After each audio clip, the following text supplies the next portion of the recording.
Welcome.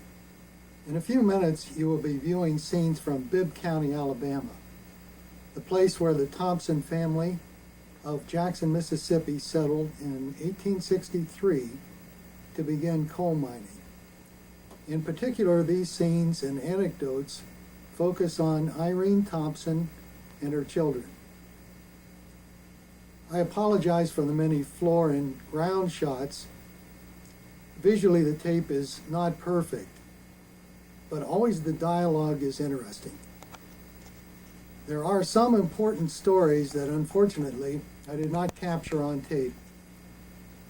We have tried to tell those stories as we remember them by cutting in where needed with supplemental commentary.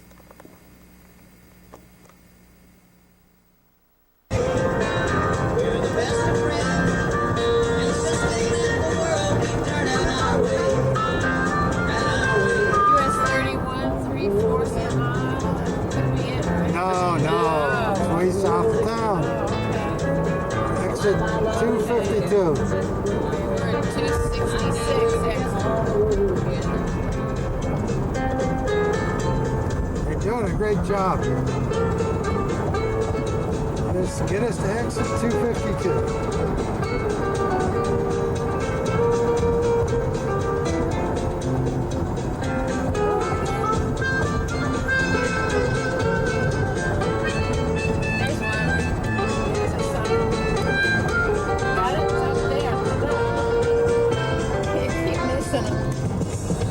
So lonely, baby. I get so lonely, baby.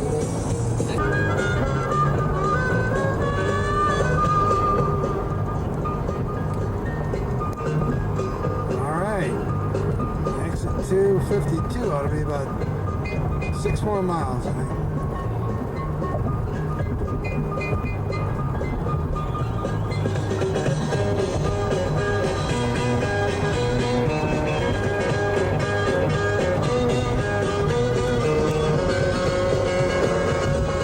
Vulcan.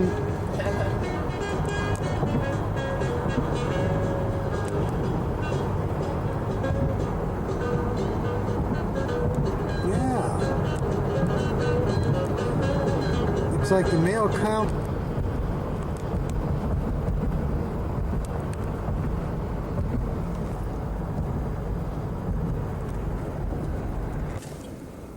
Hey, we made it.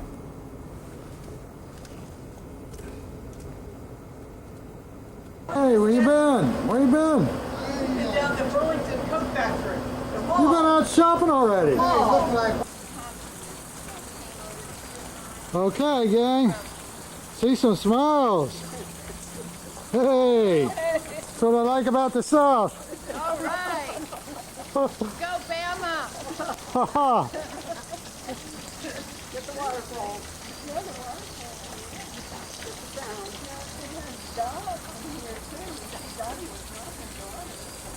I hope that pleasant sound doesn't put everybody to sleep.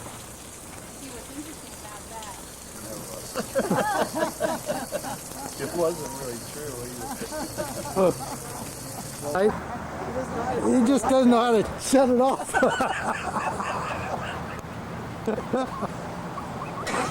No, off, not on. Oh, we had the designated driver. How about the designator turn the ignition off? I thought are we going to search for me? Oh. I don't know. Everybody wants to. See, I can change my mind. Where's the party? They said everybody went to bed. Yeah, sneakers, but I... Ahead is our first full day in Bibb County, Alabama. We're a bit off schedule, but are getting a fairly early start. Our main goal today is to travel south from Birmingham to Brierfield to see Irene's house, what is left of it. Listen for the whistle of the train as it travels by Irene's property, a sound reminiscent of that which she heard every day as the then East Tennessee, Georgia, and Virginia Railroad train sped just yards from her front door. Seen here is a photo of the exterior of the Thompson house as seen in 1994.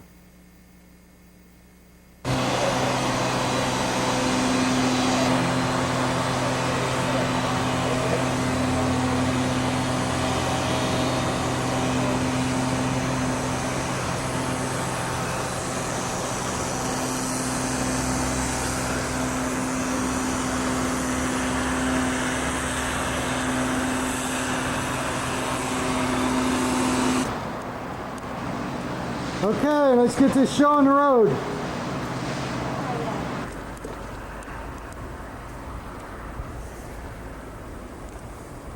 There's a tan. Furnace there or something. Yeah, No, well, that way. it's No, no, go on this in the road is not meant for cars and. this is not exactly the kind of car. Man, here's the railroad crossing. Yeah, well, see, It did while we were here the last time. That old whistle blew. Yeah, but not just now. Now, do we go this way? Who's in with Jack. Jack. I'd love to hear what she's saying. She's probably crying. Those directions were pretty clear. Okay, now who saw how many Thompson signs did you see on the way? Only one? Thompson Road. The reason I thought you were stopping here is I thought this was where the Elvis house.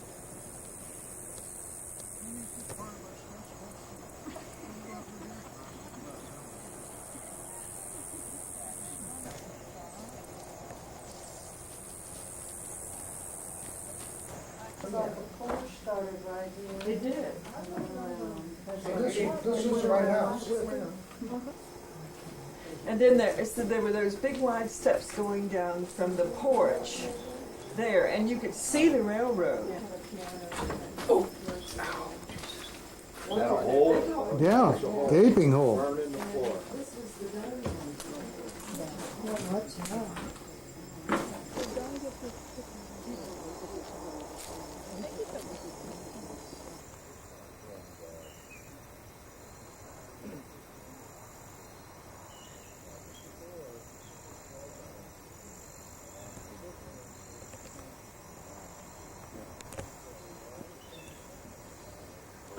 Just a pretty spot that caught my eye here. Part of this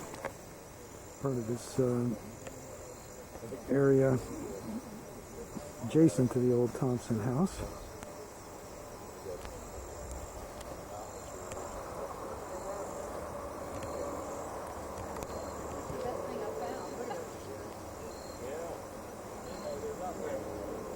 Red dog.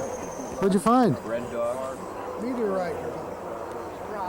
You know what? Boy, I'm talking. You don't think it's going to be Maybe right through there. right? That's what I'm looking at. Yeah.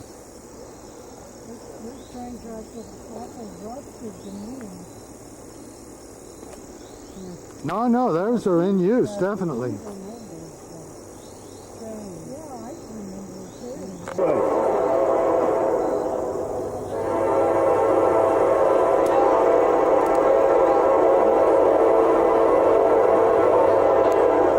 It's sure blowing for some reason, isn't it? Blowing for that crossing where we parked the cars.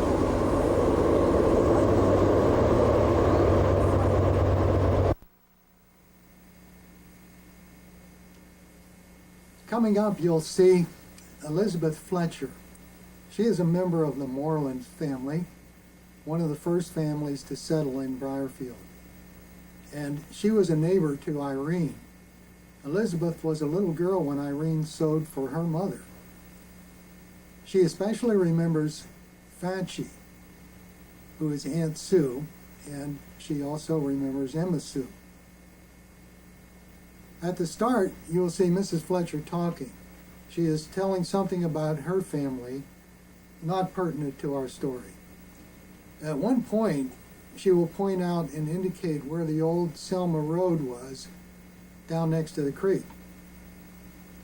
And you'll also hear her describing the Alvis house where Irene lived. We will see and hear more about that shortly. The final scene in this segment will be the Brierfield Cemetery, way up in the hills. We found some Murphys buried there, but we did not find Irene. Take special note of the contrast between the white and black sections. This is something that happens often in the cemeteries in Alabama.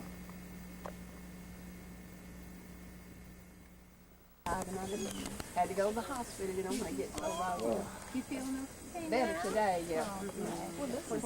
This is all this is Irene's family. And this is Irene's grandson, Jack, and my husband.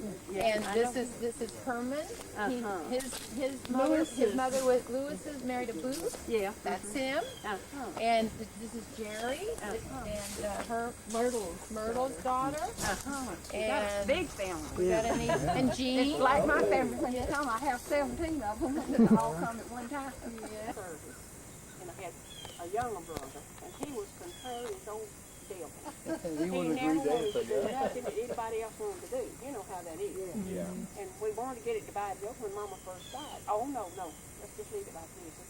So the one next to him died. My brother Calvin was in service. He was going to service 30 years and none later. He come back and he had married a girl over there. But he come back, she didn't come with him. So when he got back home, he was sick when he come home.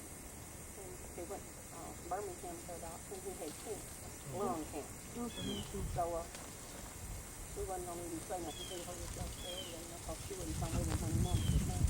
So one of my sister-in-laws, you know, she called and said, where she from. And they got a big to do, you know, so my brother died.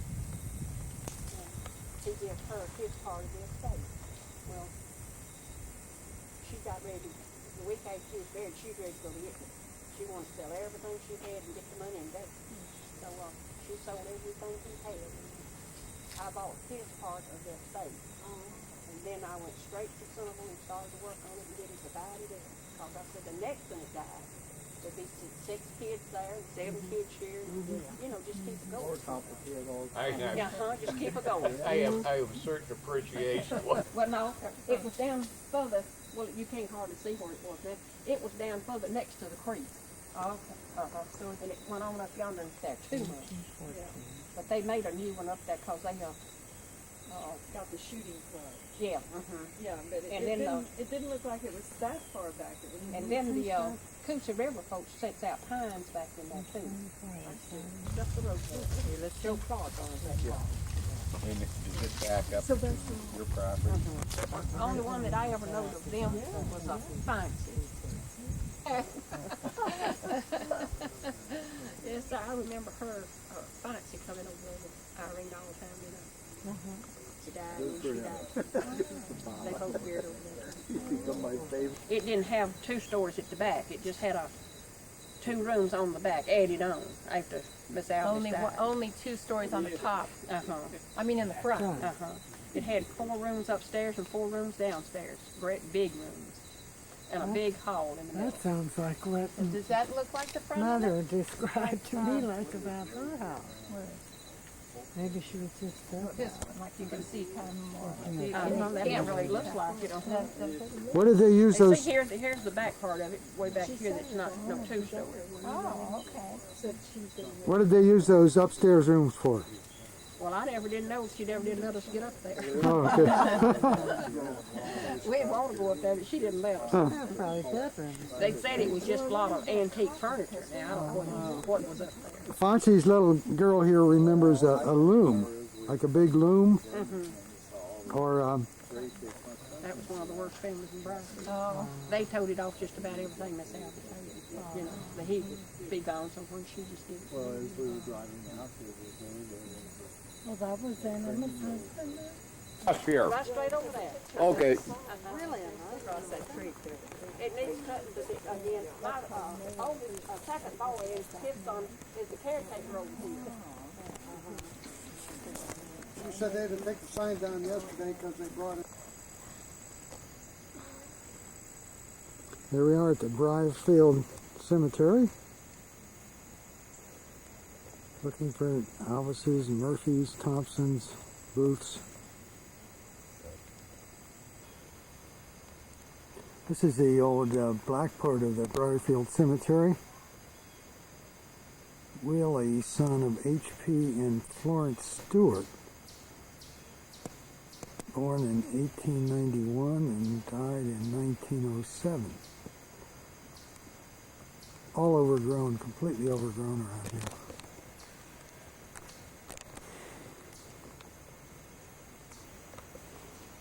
Not sure what we got here.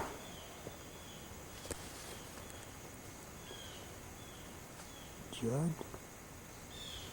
I don't know, can't really read it.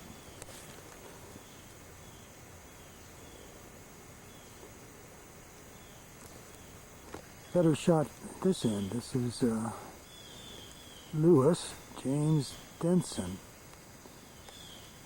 1914.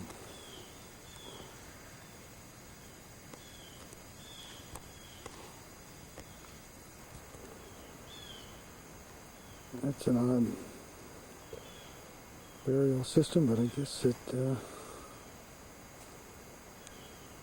is one.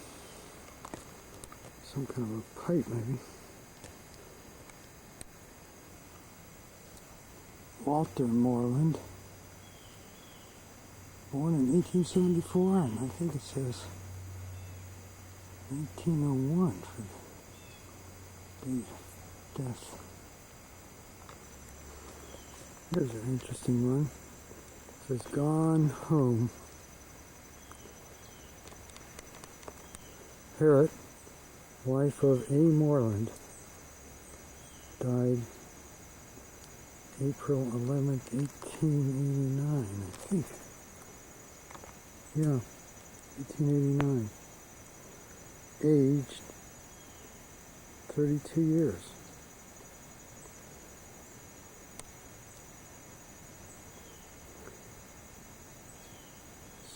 See, well, this must be maybe our last look at this pleasant place. Nice and quiet.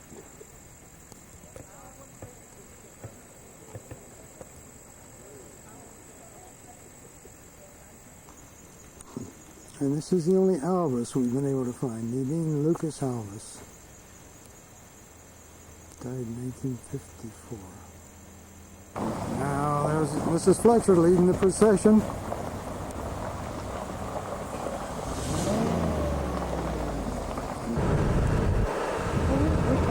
Now remember, there's 15-mile-per-hour limit on down here. Yeah, watch for children. Right. Gee, That is immaculate because, conception all the way. that's because, no, that is because he was dead before she was born, so how could she have seen? That's true. It's two sisters, but she said just recently they moved from Welton and one lives in Tuscaloosa. This next segment is interesting. First, you'll see us lunching at the newly opened Brierfield Cafe. What a stroke of luck. There is no other place to eat within 10 miles of Brierfield. From lunch, our guide, Elizabeth Fletcher, in her old pickup truck, showed us the site of the old Alvis house up the tracks away from Irene's. No house is there now, only brush, a tangle of vines and weeds, and large overgrown trees. There is, however, evidence of a road long since used by horse and buggy.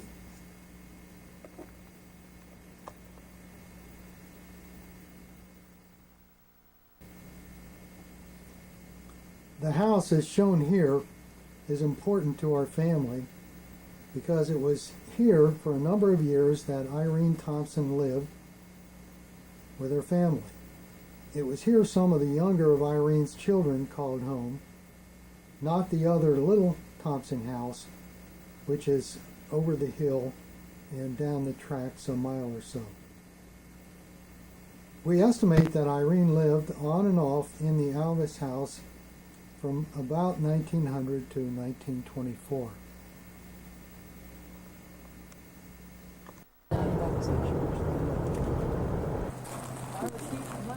Yeah, this might be all right.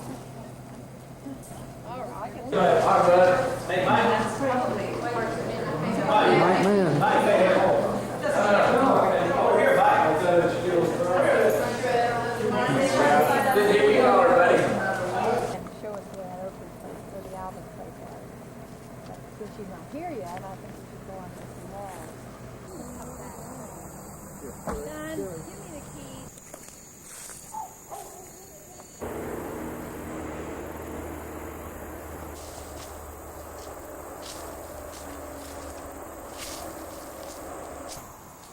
Come on, don't be a scaredy cat.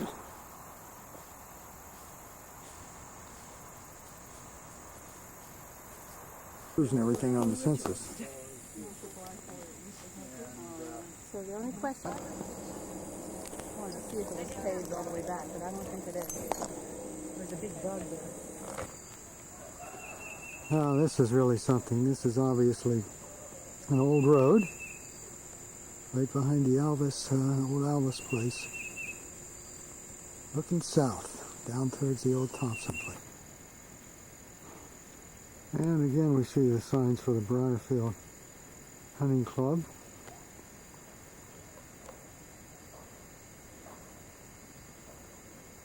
And I think I better be heading back.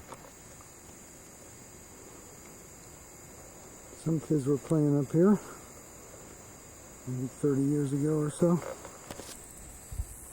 Right? Could be south. Definitely a paved road that went through here.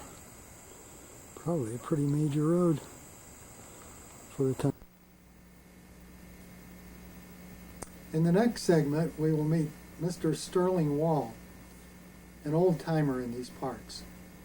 Mr. Wall is an expert on the coal and iron industry of the region.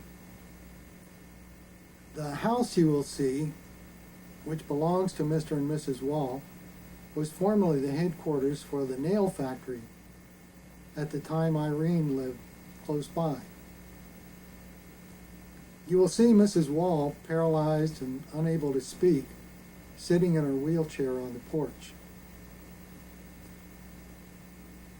Listen very carefully to Jean's reading about our early Thompson pioneer ancestors from the book entitled The Struggle and the Joy by James H. Walker.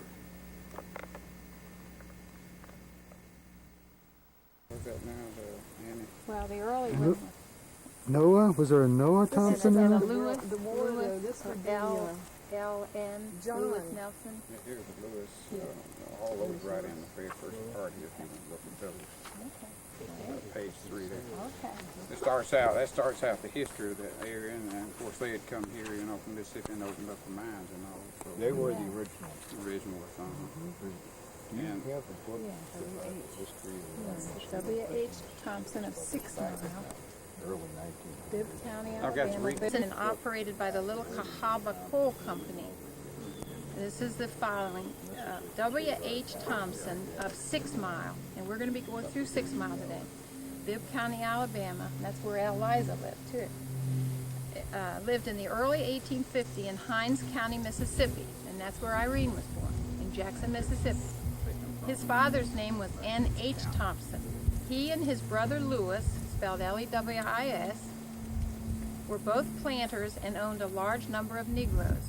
During the Civil War, the enemy set their home on fire and burned 400 bales of cotton. They hurried away to Alabama and fled to the Cahaba Hills. Lewis Thompson sent his son Julius and his overseer with his able-bodied Negroes to the Cahaba coal field in Bibb County to mine coal for the Confederate government. They opened the Lower Thompson Mine, later known as Piper No. 2. N.H. Thompson joined them, taking his family and slaves. He located near what has long been known as the Upper Thompson Mine, and now as Coleanor. Is that the way you say it? Coleanor? C-O-L-E-A-N-O-R? named after a woman's name, most of the mines down where. The coal from each of these two mines was from the Thompson Seam and was hauled by wagon to Ashby, a station on the Selma, Rome, and Dalton Railroad, a distance of 11 or 12 miles. No explosives were used there in mining coal, but the pick and bar did the work, and the cabs were hauled to the surface with mules. There was no pump to keep the mines dry, and the water was carried out in buckets, and consequently the men often worked with wet feet. It was a severe life for them, for they had left their comfortable Mississippi plantations and were, at the mines, crowded into makeshift huts and shanties. All the comforts in health and in sickness of the good old plantation homes became but memories. I mean, it's huge. I had a hard time, with trying to match up some of these two forts. Talking Utah forts so much smaller, they wouldn't match that old one. Just noticed a big old magnolia tree here.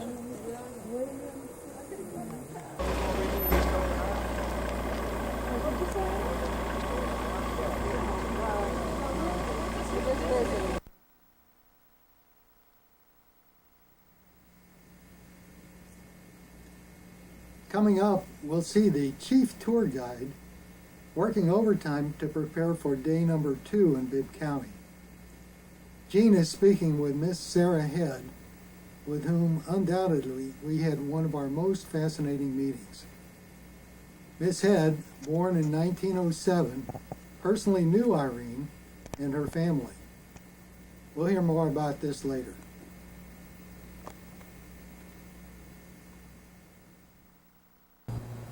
Well, Lewis's son is with us too on this trip.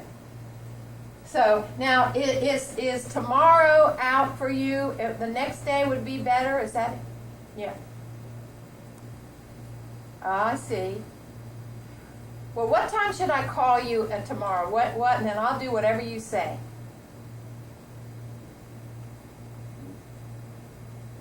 All right. Okay. Okay, that would be wonderful. Yeah. Picture what I'm talking about. Oh, this is history. Yeah, history. We need that. We may have to stay another week. Hey, John, tell him that she's unloading important news and to get down here. Save whatever is. The house that she might have been Irene's granddaughter, and she's not.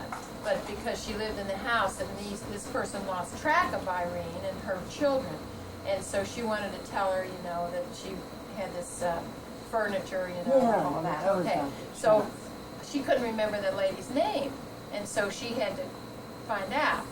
So I called her, and she remembered then, and it's her name.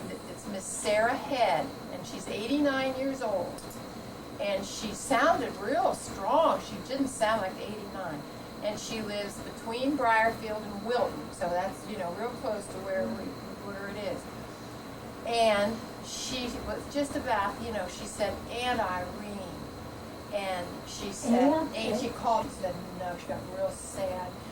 Remembered Aunt Sue, of course, by the name Fancy, and remembered you, that little girl, you know. And I said, did you remember the boys? And she said, Louis and John, I sure did. She knew them all. Then she said, Irene, she said, that's the saddest story I've ever heard. And she said, my sister and I just want to write it down, because she said when she told us the whole story in 1928, she said, whenever I think of it, I cry. And she started to get choked up. And what she told me was... That was right before she died. Yes. What she told me was that Irene was the house girl for the Thompsons. And she had come over from Mississippi, just like we found out. And she was the house girl for the Thompsons. And she said that the Mr. Thompson worked, she said with coal and something. And I said, you mean like with the strip mine? Yes, it must mean that Colean or whatever it was. She said the sad part of it, she said, is when Irene was 15, she said they left her alone and they went back to Mississippi and they left her here. And then she said, you know, the war between the states, she didn't call it the Civil War, you know, she said that's when, you know, they came over. She said their house and all, everything burned down, just like it says in the history book. She knew it all. And now she's gonna, you know, we're gonna be able to meet with her. But she said, Irene, she said, Aunt Irene made my graduation dress. And she said she made all the clothes for my daughter and me. And she said, and I spent years at that house, you know, a lot of time at that house. She said, now, did you ever know about the foster child she raised? And I said, no. And she said, somebody left a baby on her doorstep, and she said it was a white child. And she said Irene would have taken anybody. She would have taken anybody, and she said she raised that child. Do you have any idea who that could be? She said it was a white child. And she didn't say which one it was. No.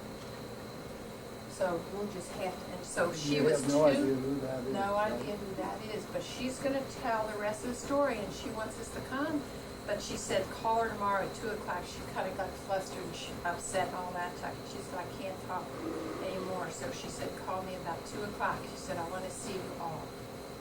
Whereabouts she live? She lives between Brierfield and Wilton, right up the, right on that 139. And her name's Sarah Head. I think that's all she told me. I could hardly write. I was so upset. I might miss that. Close on.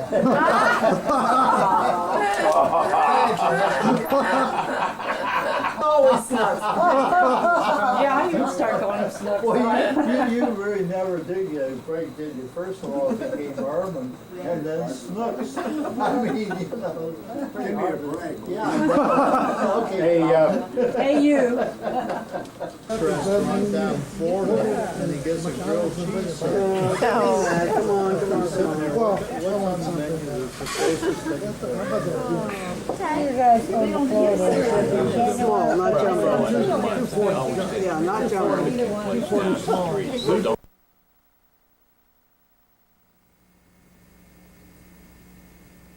This brings us to day number 2 in Bibb County. First, you'll see the old Bibb County Courthouse in Centerville, Alabama. You'll want to note the Confederate soldier looking out from atop the monument on the front lawn of the courthouse. Particularly interesting is the musty old attic of this courthouse, where huge old handwritten public records are being left to rot. In these early records are many entries for Thompsons, including the deed to and description of Irene Thompson's property as she purchased it in 1886.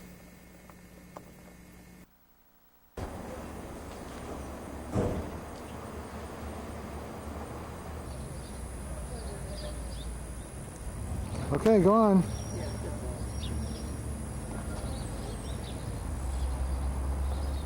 Guys, I'm gonna wait for a bed at least. Okay. I don't really feel like climbing a lot of stairs. Okay.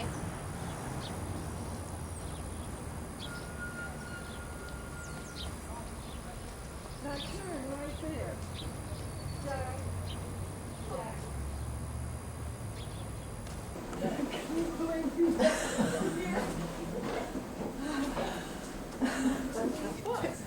Don, get a picture of all this. Would you look? But look at those old books. Look at that. All handwritten. Well, Jackson County's a little better organized. Are they putting any of this old stuff on microfilm? It's all gonna be gone. Where's it going? It's deteriorating. It's all hand on this pet. You can see, you can hardly, some of the. Bookworms are eating it, for one thing. Look at, like this is a book like what we found it in. Like that. Well, yeah, at least it's here, but. 50 years. No, I can't read it. $500 to be. No, I can't. I don't know what it says. But it's, read the, No, it's Green Wilson versus Noah Thompson and L.T. Thompson. 92. what is it again? Lists of land subject to taxation in Bibb County, 1892.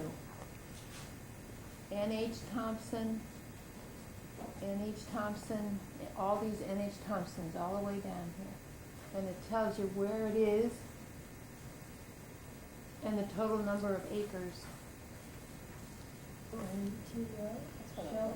Unless that R, that's part of the R. R-A-T? Smith and Potts. Okay, here's Noah Thompson, William Thompson, H.F. Thompson. Start walking down the street. Oh, there's Bill. There they are. Yeah, they're over at the newspaper office. Oh.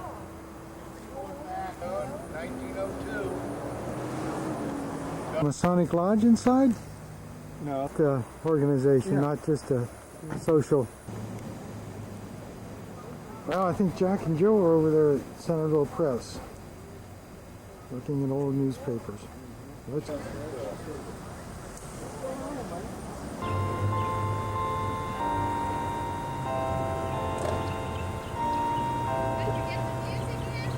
Yeah.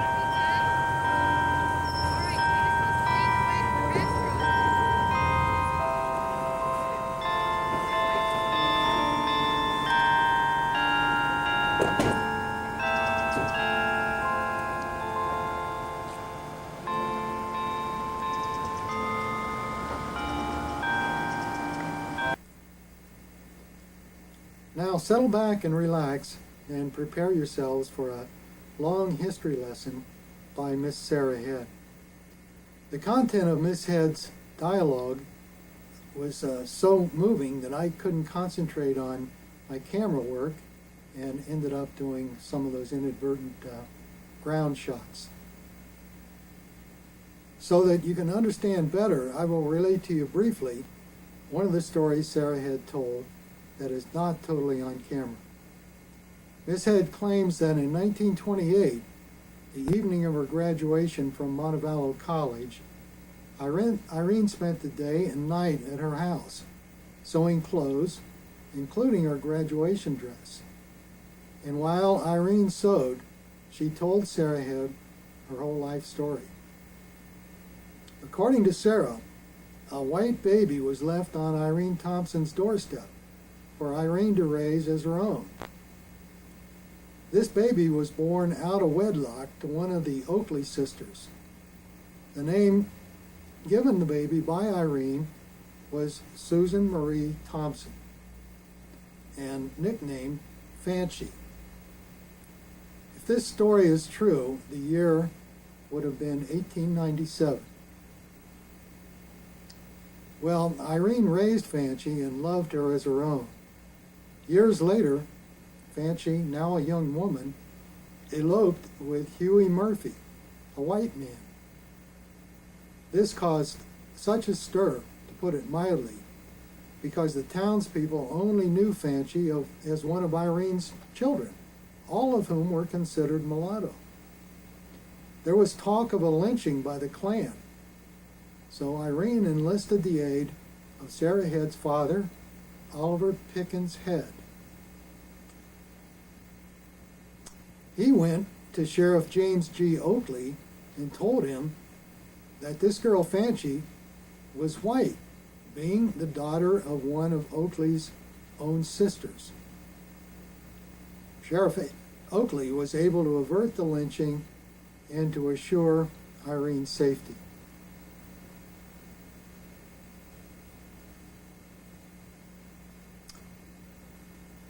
Irene's granddaughter, the person referred to in the train incident, would have been Aunt Dot, Emma's granddaughter. Irene's granddaughter, Emma's daughter. And last, the reference to someone passing was, in Montgomery, was Emma, also known as Duck.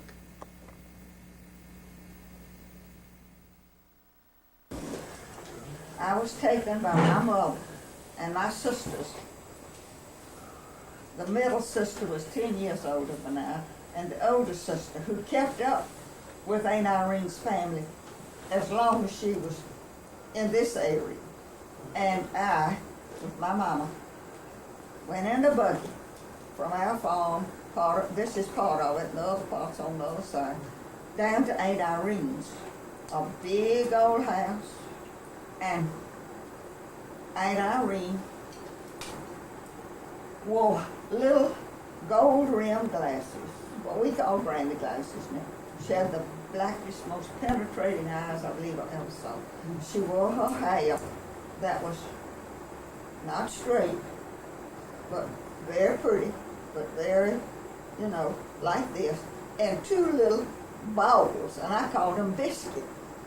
And Aunt Irene had started sewing for my mother when my mother was a young lady, and she made all of our clothes, including my great nephew, who's in his 70s, and he remembers her. I talked to him last night, but he said, I can't remember details. All right, as I remember, the oldest daughter, the oldest child in Aunt Irene's house was Myrtle. There were older children, and I'll tell you about them as I have heard about. And then there was Fancy. And then there was Betty. And I believe that was all who were there then. Now, Myrtle went shortly after I knew about her to Tuskegee Institute. all of Aunt Irene's children were very pretty. But now I'll just really do a little sideline and tell you, she had a daughter, and I think her name was Duck. Now you may know something about her. Yeah. She was such a beauty that when she went to Montgomery, she entered all the social circles. Now remember, we were a segregated group. Oh, we were. I'm ashamed to tell you. But anyway, then the first thing I knew, they said Duck had gone to Ohio or to Kentucky or somewhere. And so then, now let's get back to the families I knew.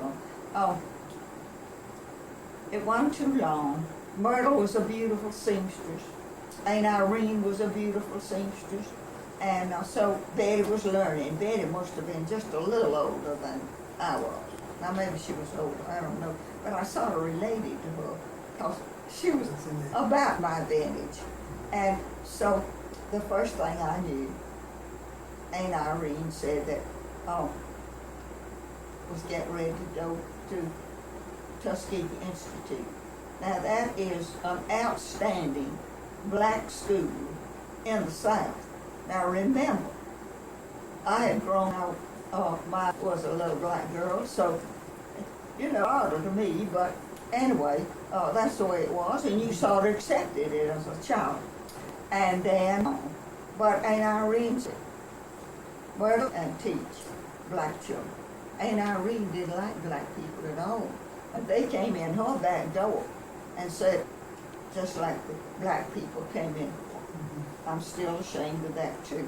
But anyway, she said, she's going to where Duck is, I think. See, some of this I haven't thought of in years. It preyed on my heart. The sadness is of Aunt Irene.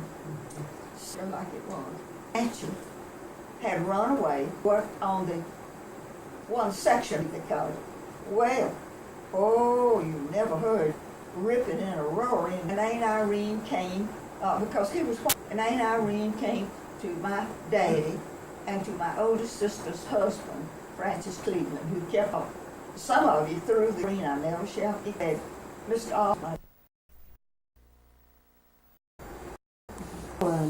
Was my Geraldine. Spell it for me. J-E-L-Y-N. J-E-R-L-Y-N. All right, now I can't remember. No.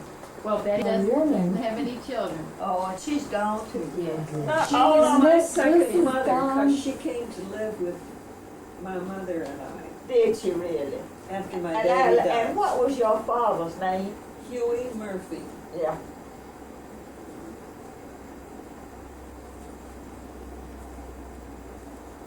And the man with the camera is Don, another one, Myrtle's. The five of Myrtle's five children are right here. Well, Myrtle, as they said, don't know if I digress a little bit. Aunt Irene came up here to get trained, and my uncle on the train at the same time. Pretty woman. He took her arm and the white coach, black coach. And my uncle was used profanity like, well, let's see, like poetry.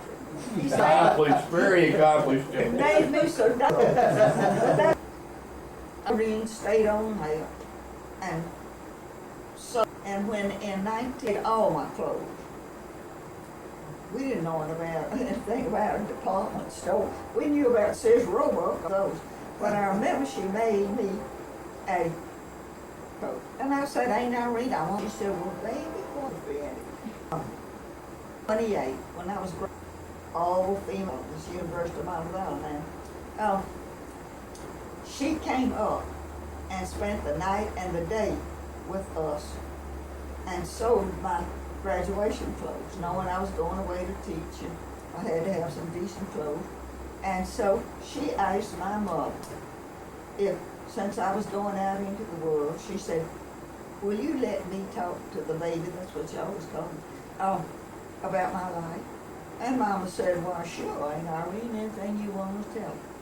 And this is, I remember, now you old people may know better, I think she was a house girl on the Thompson family, a very wealthy Mississippi family. And then after the war between the states, they dispersed. And she had nowhere to go. And they did give her that old house in Brierfield, because you see, what had happened was, this whole country was devastated by the Yankee Army. So, now where the Thompsons went, I do not know. I think they went back into Mississippi, but Aunt Irene stayed here. And I think she said she was a 15-year-old girl. Now, I may have that 15 wrong, because I thought on 15 when she started sewing. Aunt Irene started sewing for her, so I don't know which 15 that belongs to. But anyway, she said here, I didn't know anything except work in the house. And she said,